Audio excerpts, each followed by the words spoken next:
Bismillahirrahmanirrahim. Assalamualaikum warahmatullahi wabarakatuh. Waalaikumsalam warahmatullahi wabarakatuh. Innal hamdalillahi nahmaduhu wa nasta'inuhu wa nastaghfiruh wa na'udzu billahi min shururi anfusina wa min sayyiati a'malina.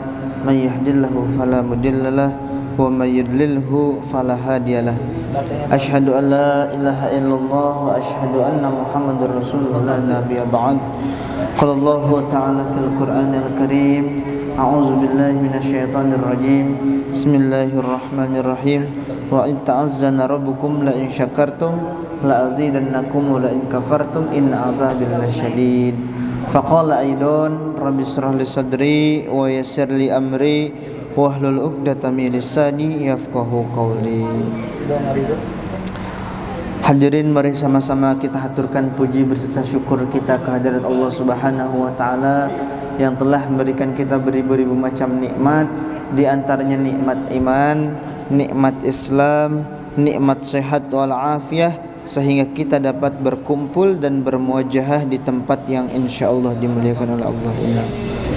Selawat bertangkaikan salam semoga selalu tercurahkan kepada junjungan Nabi besar kita Nabi Muhammad sallallahu alaihi wasallam, pada sahabatnya, kerabatnya, juga semoga sampai kepada kita selaku umatnya.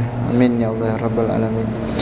Kemudian setelah kita membahas kemarin tentang syarat qasar, yaitu salat yang diringkas, hari ini insyaallah kita akan membahas tentang syarat salat Jumat. Qala al-musannif rahimahullahu ta'ala wa nafa'na bihi wa bi ulumihi fi darain amin. Surutu Jum'ati sittatun, yang mana dijelaskan di dalam kitab Safinatun Najah, yaitu syarat-syarat salat Jumat itu ada 6 perkara. Yang pertama, antakuna kullaha fi waqti zuhri. Nah, ini yang pertama itu dikerjakannya di waktu zuhur. Kalau misalkan dikerjakannya di sebelum zuhur, enggak sah salat Jumatnya. Atau dikerjakan di waktu asar, tidak bisa sah salat Jumatnya. Yang pertama syarat dilaksanakannya salat Jumat yaitu dikerjakan di waktu zuhur. Yang kedua, antuqama fi khutbati balad, yaitu didirikan di perbatasan daerah. Maksudnya apa? Di perbatasan daerah itu biar supaya dulu pas zamannya Rasulullah itu cuma apa ya, yang boleh melaksanakan Jumat itu nggak bisa 2 kali gitu, nggak bisa di duaan. Jadi harus satu tempat itu di antara desa tersebut. Makanya dilakukan di perbatasan pedesaan, di daerahnya. Nah, adapun nanti kalau misalkan dikerjakan di kayak di tempat bukan yang di tempat dihuni, itu tidak mensahkan. Kayak dikerjainnya di hutan atau bukan tempat yang ditinggali dalam lingkungan tersebut itu. Yang ketiga, antusalla jama'atan. Nah, syarat mengerjakan salat jamaah atau salat Jumat ini adalah berjamaah. Bahkan dikatakan bahwasanya harus sampai 40 orang yang mu'tin, yang balik, yang berakal, dan orang pribumi situ gitu. 40 orang sahnya untuk mengerjakan salat Jumat.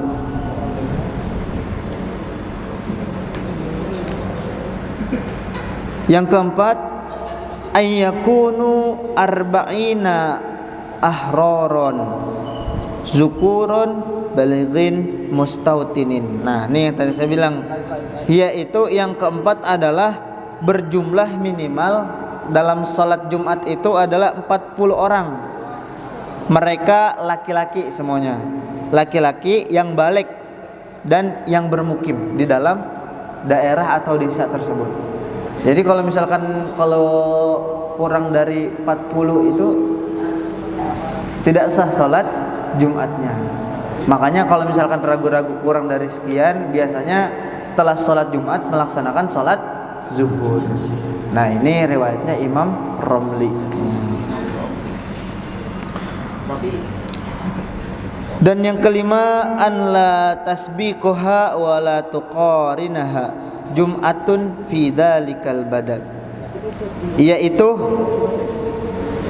tidak didahului atau berbarengan Jumat lainnya di daerah tersebut. Nah, ini kalau di pas zaman Rasulullah ngadain Jumatan cuma di satu masjid di daerahnya. Orang-orang jauh tuh pada datang ke masjid tersebut. Jadi cuma satu orang yang cuma satu masjid yang mengadakan Jumatan. Nah, tapi menurut pendapat ulama sekarang itu bisa.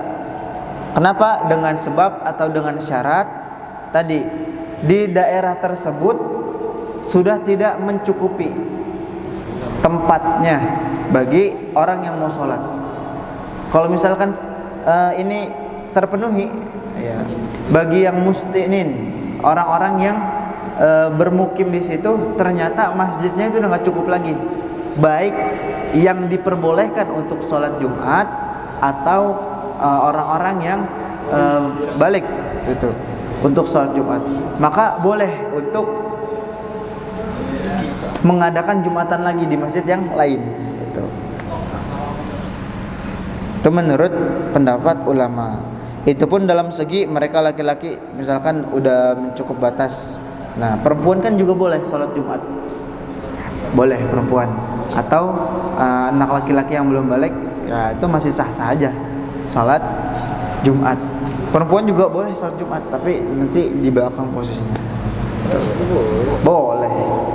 Boleh, cuma tidak diwajibkan. Diperbolehkan tapi tidak diwajibkan. Kalau laki-laki diwajibkan untuk sholat Jumat. Dan yang keenam, ayyataqaddamaha khutbatani. Nah, ini yang menjadi ciri dari sholat Jumat, bahwasanya sebelum melaksanakan sholat Jumat itu ada khutbatani, yaitu adanya didahului 2 khutbah. Nah, biasanya khatib tuh yang membacakan ini harus paham mengenai apa? Mengenai rukun-rukun daripada khutbatani.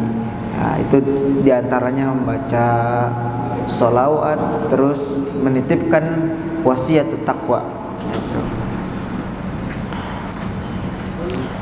Nah, ini tadi sekilas daripada syarat sah sholat Jumat.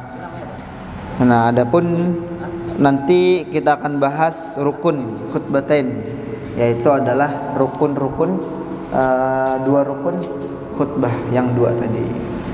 Nah, mungkin sampai sini ada yang mau bertanya? Ya. Ji, ada pernah nih Ji.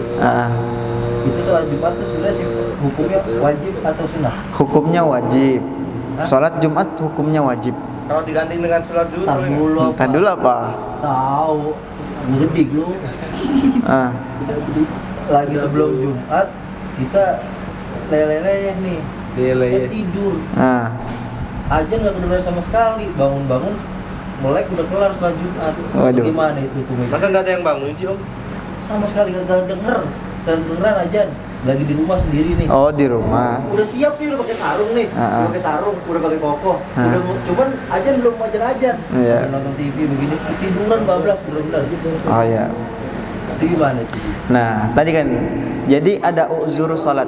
Nah, ini di dalam salat Jumat juga ada. Nanti kalau misalkan mathor, hujan gede banget misalkan. Kayak gitu kan, hujan gede banget terus kita nggak bisa keluar tuh buat salat Jumat. Nah, itu diganti salat Jumatnya pakai salat zuhur. Nah, kayak tadi juga termasuk tiduran yang nggak disengaja. Ini kan lagi nungguin mau berangkat nih. Ketiduran. Tidurnya nggak disengaja, maka itu termasuk uzur salat.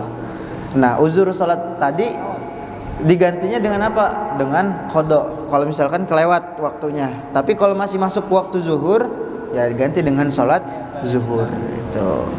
Jadi sholat Jumatnya nggak usah pakai sholat Jumat, langsung sholat zuhur. Sama kedudukannya kalau misalkan kita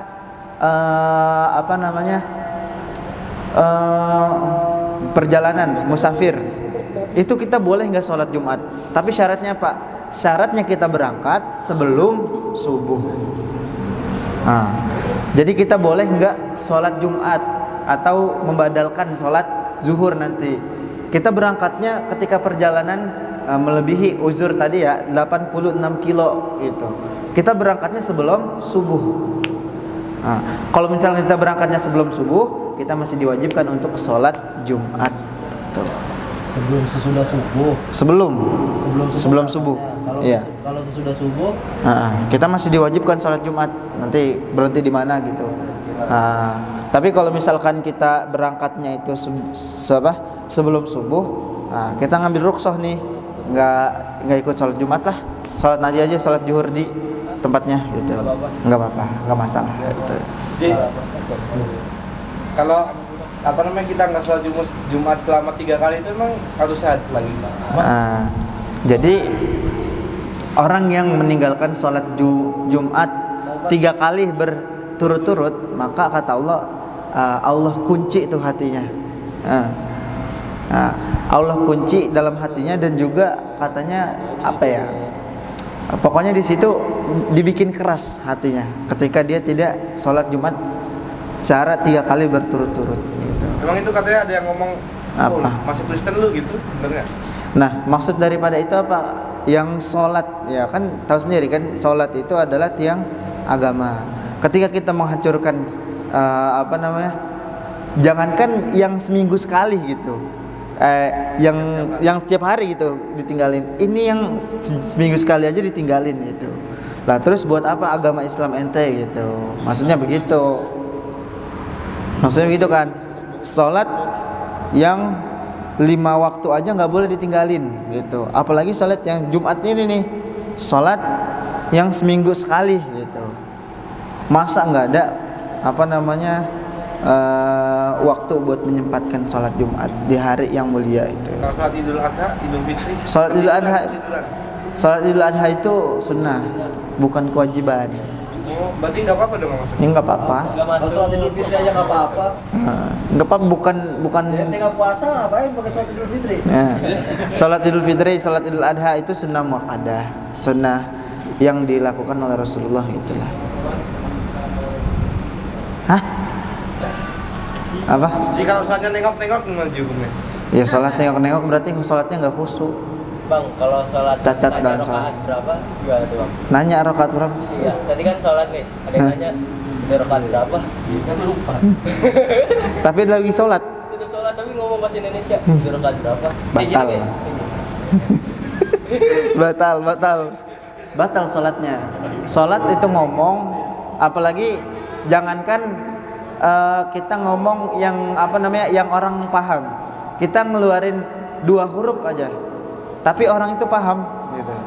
Itu membatalkan sholat kita. Apalagi ngomong ini rakaatnya udah berapa? Gitu kalau pakai nanya. Itu aja udah pada paham. Apa?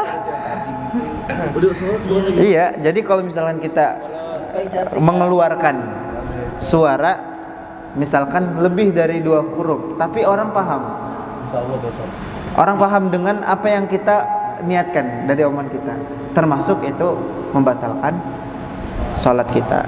Itu arkan, meskipun Kayak misalnya Kalau Jumat kan minimal 40 orang ya. Itu pasti imam nggak? Iya. Kalau misal ada di suatu kampung nih, cuma 39 1